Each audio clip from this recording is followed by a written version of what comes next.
Yeah, although, it's interesting to see government really start to crack down on tech. You're starting to see lawsuits being filed against Meta and now Apple.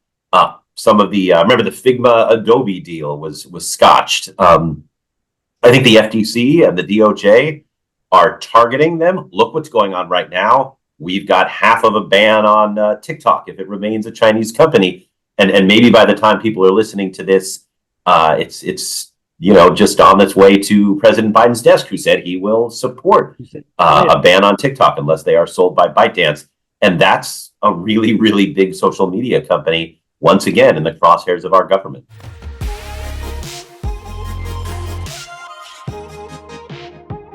Hey, welcome back, Scott. Thank you. Good to see you again. I'm not going to try to make up for weeks of lost time. Let's just go into the present and go from there. So, okay. So, Monday, Nvidia had its annual conference. So, the so-called Woodstock of AI.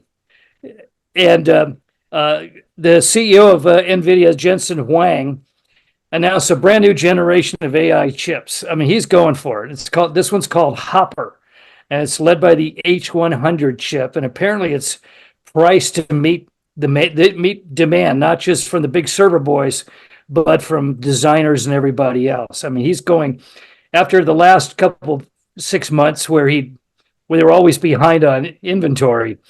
He's going for mass production, and he's going for the entire market. He told analysts that there's about $1 trillion in servers around the world, and it's growing at about 20 to 25% a year.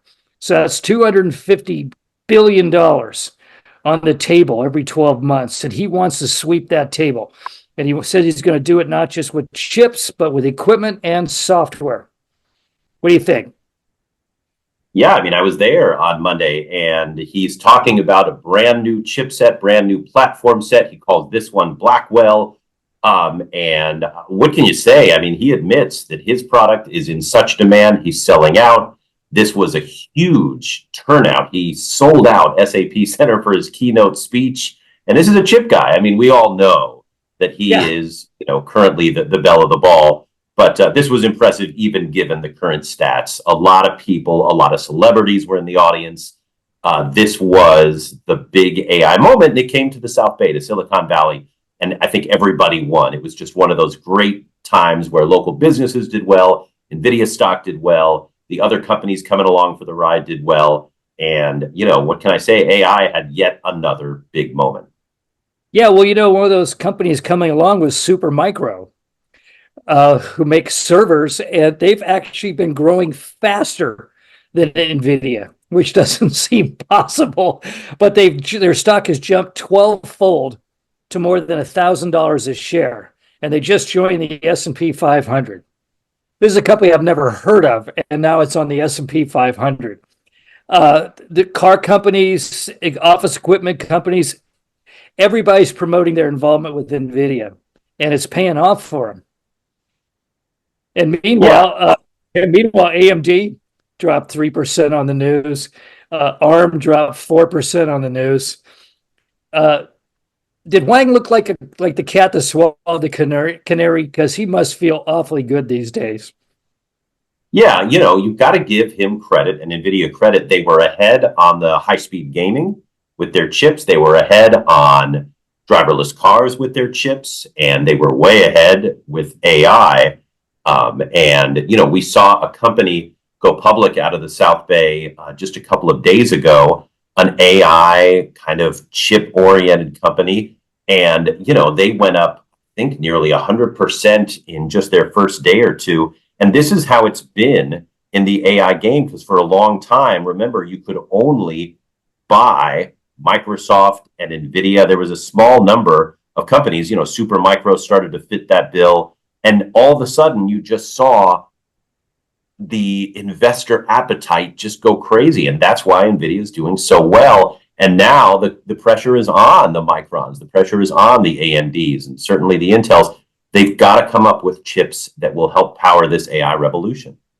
Well, they're trying to catch up with the last generation. He just put a whole new bunch of interesting new toys on the table. Can anybody catch him at this point?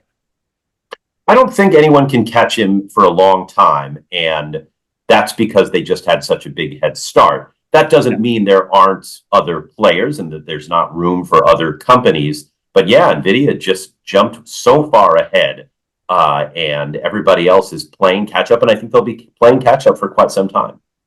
Well, I was talking to a guy. We were at a meeting, and he's been at Nvidia for 20 years. And I said, "You must be doing pretty well." And he said, "I'm going to wait for one more doubling of the stock." And I thought, who in the world says that? But it was not an unreasonable statement. It struck me at that moment. This was on Tuesday night. So he had already seen, the crowd at Woodstock AI. So, God bless him. I hope he pulls it off. He can buy the next dinner. Yeah, I mean, not to try to get advice or anything, but look, this appetite for AI stocks has really fueled the market, I think, overall. I think the reason we're seeing, as you and I speak right now, the Dow, S&P, and NASDAQ at all-time highs are largely because of the appetite for AI stocks. Astera Labs is the company I was just referring to out of the South Bay. They went public. They've almost already doubled. Reddit just had a successful IPO. Reddit is a social media company that's not anywhere near profitable, but it's certainly well known, and people are jumping in on day one. And so I think this is the new hot thing, and it's hot enough where the ripple effects are being felt all over the market. Well, there's also a hunger for AI at Apple Computer. This is turning into an interesting story because we assumed that Apple was really going gung ho after AI, and yet now Cook is out there talking to all sorts of other companies trying to license their AI. Does that mean that Apple has failed in this initiative, just like it did with the electric cars? I think it just got in a little late. And remember, Apple was doing some things that technically used machine learning and artificial intelligence, but for whatever reason, I'm not quite sure of the strategy here, Apple in its last couple of presentations has not wanted to actually come out and use the term AI. I don't know why, and they won't answer when I ask why. But they didn't say AI, even when they're talking about you move your hand and the Vision Pro knows to switch screens and all that stuff, which is it's machine learning. It's learning about your hands. It's learning about your face. So I don't know why they were so hesitant to say we're an AI company like everybody else. And their stock price took a bit of a hit because of it. And now, as we speak, they're being sued by the Department of Justice over their iPhone. And that's going to take some money and obviously a lot of time and attention. So all of a sudden, they're stepping away from the AI momentum. And I don't know when they'll get that back. Yeah, though apparently Cook's been privately talking to Google and companies like Cohere and also, of course, OpenAI. But, would you put Gemini in an iPhone right now if you were Apple?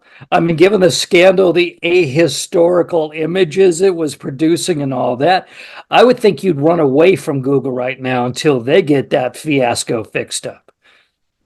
Right. Of all the companies, and I think the ones you mentioned before Google were better choices right now. Apple obviously has a ton of cash. It can buy any of these companies other than OpenAI, which is already pretty much wedded to Microsoft. It could buy Anthropic. It could buy any of these guys. The idea of using Gemini right now is another odd choice because, like you say, Gemini has been scarred. It's got to go back to the workshop.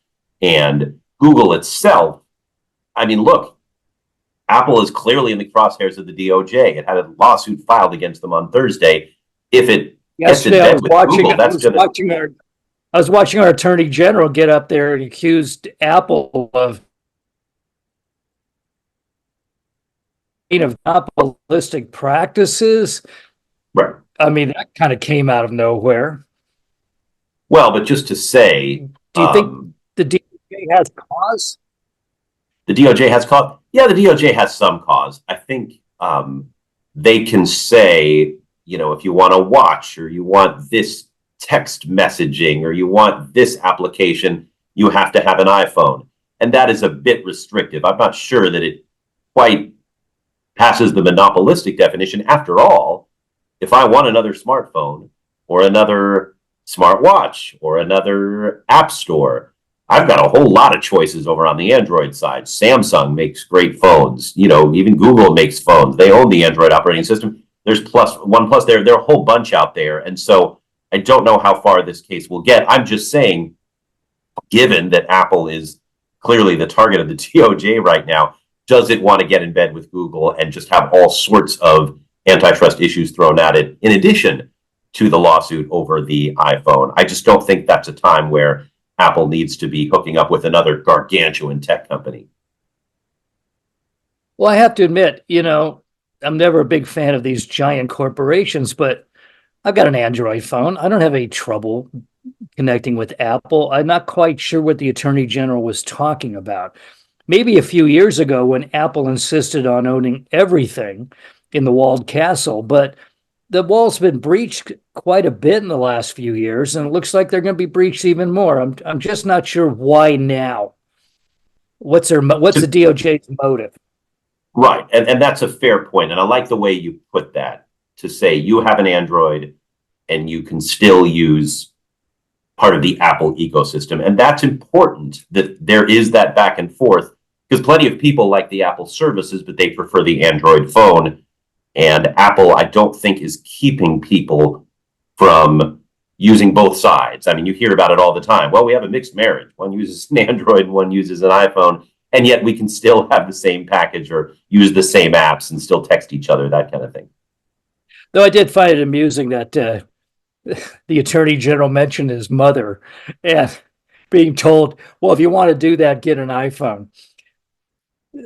Okay, a little homey bit, but let's see if the DOJ can actually pull this one off. I should also mention that doesn't Samsung have Gemini on its phone? If you really want, and have I heard any complaints from Samsung owners that they're getting weird stuff from Gemini? It seems like these things are like tempests and teapots, that they're not as big as they're made out to be. Right. I mean, the controversy over Gemini, which, remember, was something else. That was sort of the, as they quoted, the woke Wi-Fi, where all of a sudden you had, what I'm talking about, where the, SS was people of many colors and stuff like that. That was a Gemini problem. That wasn't a Samsung problem. But Google had to remove its Gemini and sort of put it back in the workshop. Samsung products, though, still, if I want ChatGPT, I can get it on an Android, just like I can get the app on my iPhone. Most apps these days, and it has been this way for a long time, are on both sides. There are just different app stores for Android and iPhone, but I don't believe that one operating system precludes you from communicating with another. In other words, there may be some walls, but they're not really big walls. And like you yourself said, as an Android user, you can still take advantage of some of the Apple services. I think the days of Apple or Yahoo, trying to control everything in your entire experience, I don't think that's even possible anymore. And I think the government, as usual, is dealing with the problem 15 years too late. Yeah, although, it's interesting to see government really start to crack down on tech. You're starting to see lawsuits being filed against Meta and now Apple.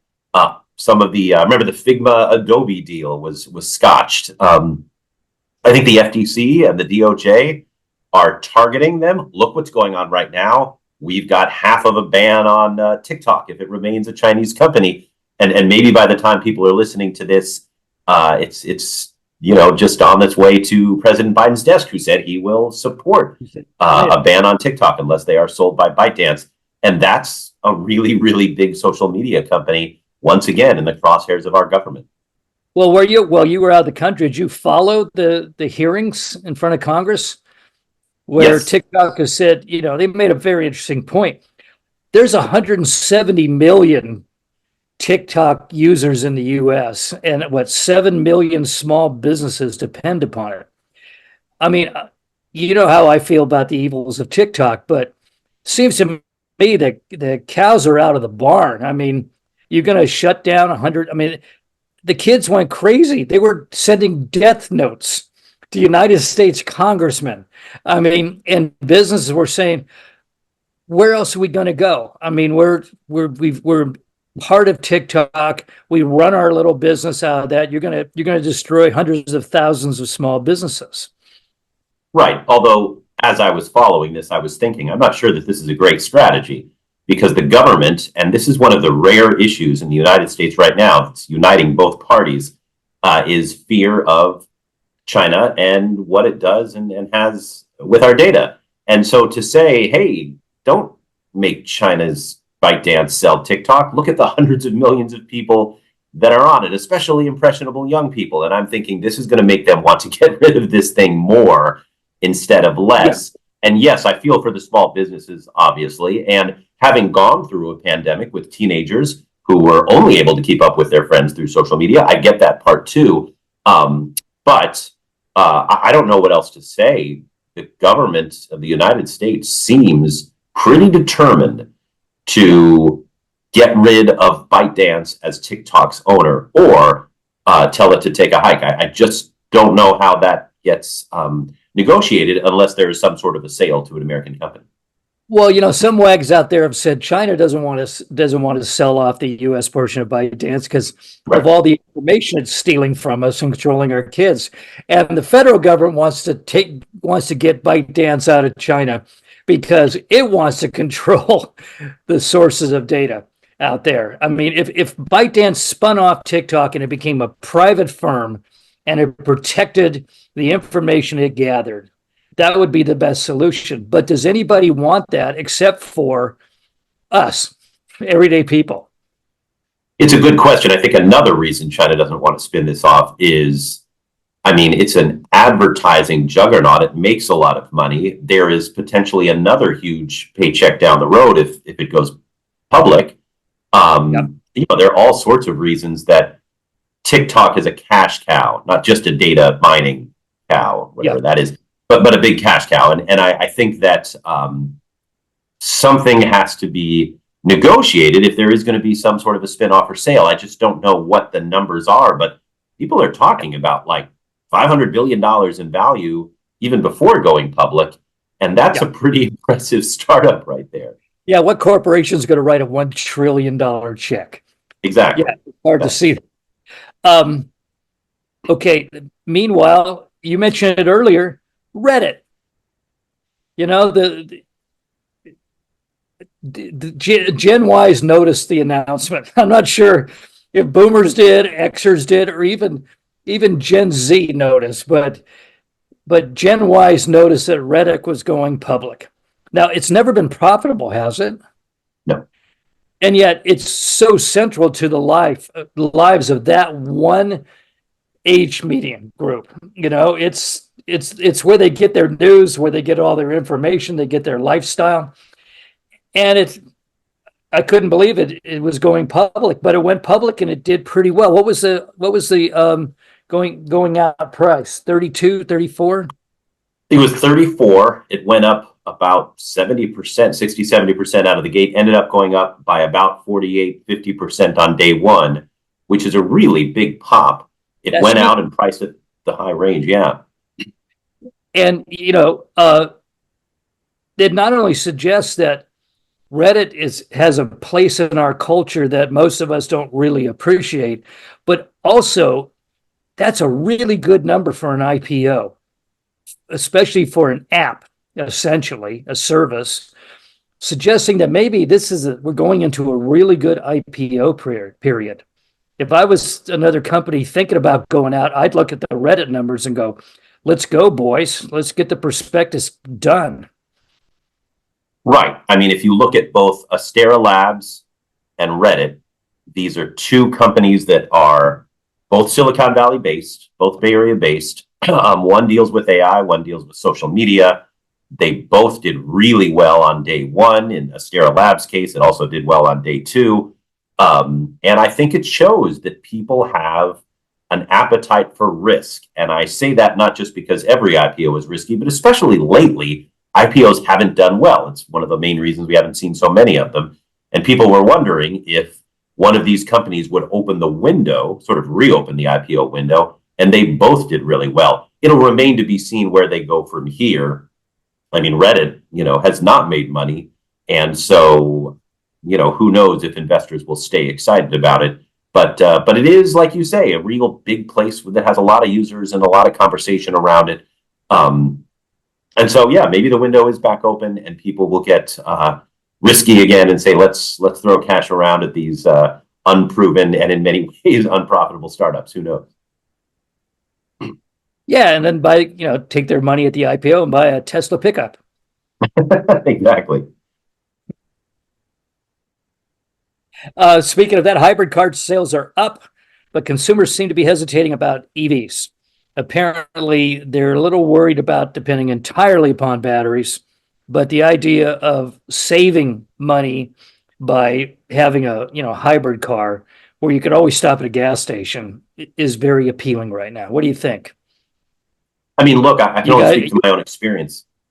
I mean, as you know, I'm an EV driver. I have been for 6 years in a household of EVs.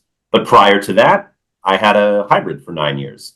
And the hybrid instantly doubled my gas mileage. I used half the gas I used before, and that felt good. And I was just waiting to get into an EV, and that feels even better. But look, I'm in the Bay Area. I'm in a bubble where everywhere I turn, there's an electric charger for my car. And that's a real privilege and a benefit that I'd like to see other areas and other states get.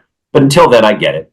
It's a bit more of a challenge, especially if you're in, say, an apartment. But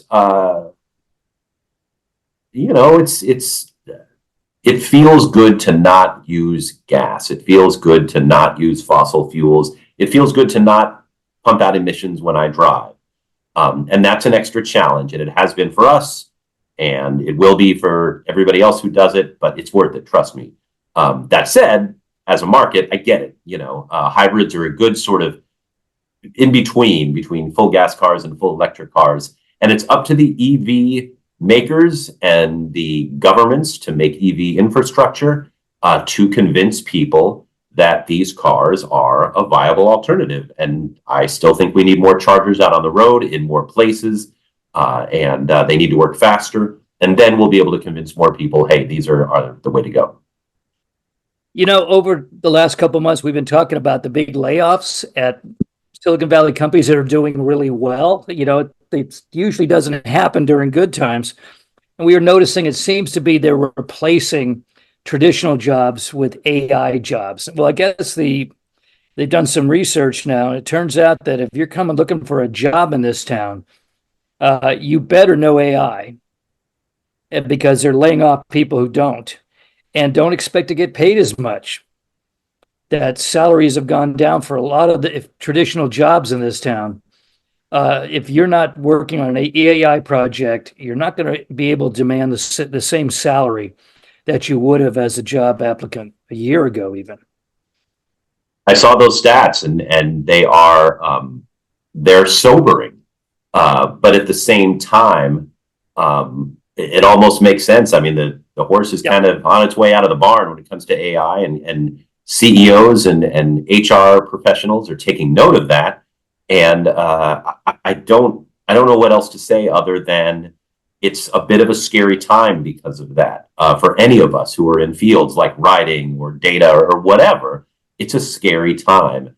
And at the same time, I'm not surprised that universities are starting to offer AI majors, because you're going to get a whole generation of people now that are saying, okay, how can I make myself attractive in the workplace that is so focused on AI, not necessarily replacing people with machines, but hiring people that know how to understand machine learning and do all that stuff. And so, I guess if I were a 21-year-old me or maybe an 18-year-old me, I'd think about taking at least some courses in AI and machine learning, just because that may very well be around for a while.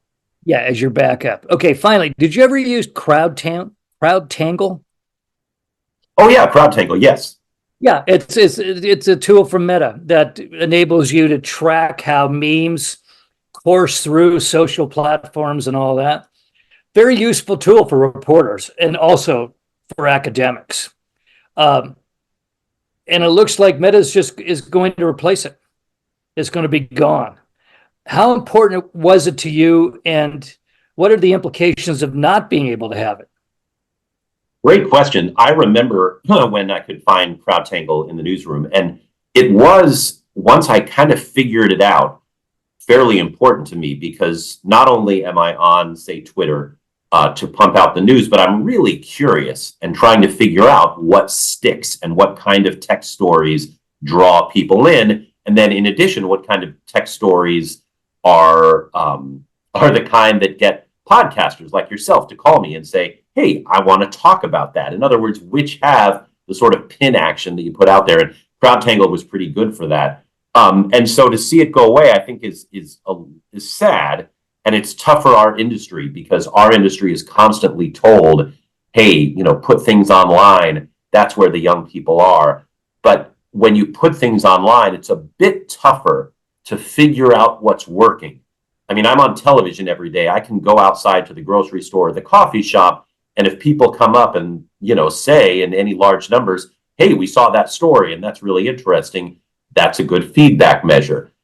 It's a little harder online because you don't necessarily get that one-to-one dialogue, but you do get some comments. And so I miss those things. I know that, Meta's talking about, well, on Instagram, maybe we won't have likes anymore. Or, Musk talking about, well, on X, we won't have these numbers. And I don't use the numbers as a way of stroking my ego. I use the numbers, and I speak, I think, for a lot of journalists, as a way to figure out which stories are doing well. And so I love the data. It's funny, I was never into numbers. I certainly wasn't into math, which is why I do what I do for a living. But these things, whether they're algorithms or just stats, are fascinating to me. And I would miss them if they all go away. Okay, one final question real quick before we go. If TikTok gets banned, where are all these people going to go? Where would you bet? Are they going to go to, well, I've suddenly found myself addicted to YouTube shorts, but there's also Instagram reels, right? I mean, right. Are those viable alternatives for all these 170 million teenagers and 7 million businesses? Yes, for a couple of reasons. One, because that's where they were before. YouTube is gigantic. Yeah. Instagram is gigantic. People understand how to use those two already. I would throw Snapchat in there as well. But I don't know that I would use TikTok and 100% ban in the same sentence. Kids are going to find their way to TikTok. Yeah. That's why I think it's important that some sort of a deal gets done here, because kids are going to find their way to TikTok.